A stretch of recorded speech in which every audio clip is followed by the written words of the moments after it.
foreclosure notice was taped crookedly to Daniel Pike's front door, its corners lifting in the winter wind like it was already trying to leave. 3 months behind. One final warning. Daniel peeled it off, folded it until the paper split, and dropped it into the trash. Inside, the house smelled like mildew and cold coffee. The furnace wheezed in protest. He'd sold his TV, his laptop, even his wedding ring. None of it had been enough.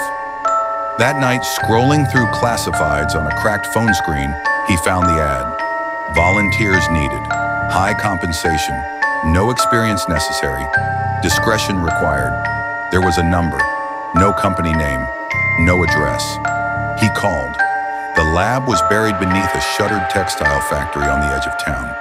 The man who met him wore latex gloves and a mask that hid everything but pale, watery eyes. He didn't ask for medical history. He didn't explain the drug.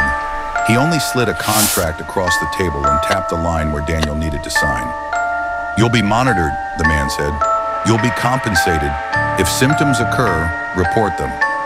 "What kind of symptoms?" The man paused. "Unusual ones." The injection burned like acid through Daniel's veins. He gritted his teeth, sweating, heart hammering. Then it passed. For the first week, nothing happened. He paid off 2 months of debt, bought groceries, slept deeply for the first time in years. The knot in his chest loosened. Maybe, he thought, this was his way out. Then the hair started coming out in the shower. At first, it was just strands clinging to his fingers. By the third day, it came out in clumps, clogging the drain, sticking to the tile like dead spiders. His scalp tingled constantly, as if something were crawling beneath it. His mood shifted next.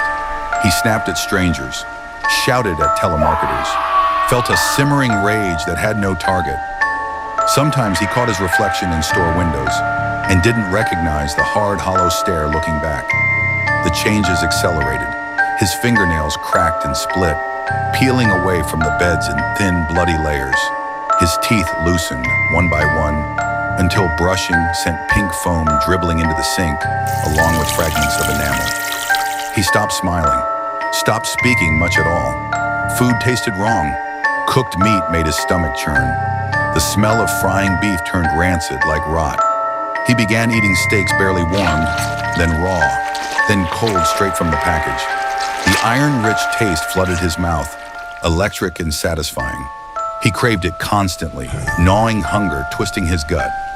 Sleep became fractured. He'd wake in unfamiliar places, on the bathroom floor, in the backyard.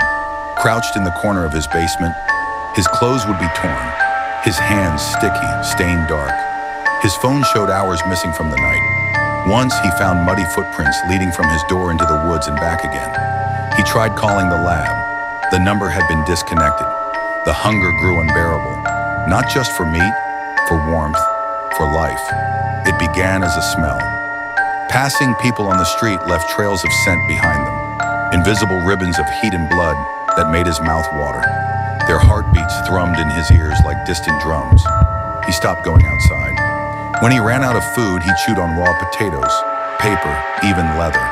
Nothing satisfied the ache. His thoughts grew thin, stretched tight across instinct and need. One night, the neighbor's dog started barking. The sound pierced his skull. Something inside him snapped. When he came back to himself, he was kneeling in the snow behind the neighbor's fence. Blood crusted across his lips. The dog lay torn open beside him, steam rising from the cavity where its chest had been. He screamed, but the scream came out wrong, rasping, broken, more animal than human. After that, he stopped resisting. People vanished near his street. A jogger, a homeless man, a woman walking home from work. Daniel drifted through the nights in a fog of craving and violence, barely aware of his actions until the taste of blood snapped him back into brief clarity. Each time he decayed further, his skin grayed, sagging from his bones. His eyes filmed over, his joints stiffened, popping as he moved. His mind slipped in and out like a failing signal. Soon there was almost nothing left of Daniel Pike. Only hunger, only motion, only the dead thing wearing his face. The authorities called it a drug-induced psychosis, a rabies variant, a new kind of synthetic plague. They never found the lab. The factory burned down before they could search it, collapsing inward and sealing its secrets beneath molten steel and ash. But in the weeks that followed, hospitals filled. Patients with thinning hair, sudden aggression, cravings they couldn't explain. The experimental drug had never been meant to save lives. It was meant to test how easily they could be unmade. And somewhere in the dark, shambling through abandoned streets, Daniel felt the distant echo of what he used to be, like a memory rotting inside a skull that no longer cared. The hunger drowned it out. It always did.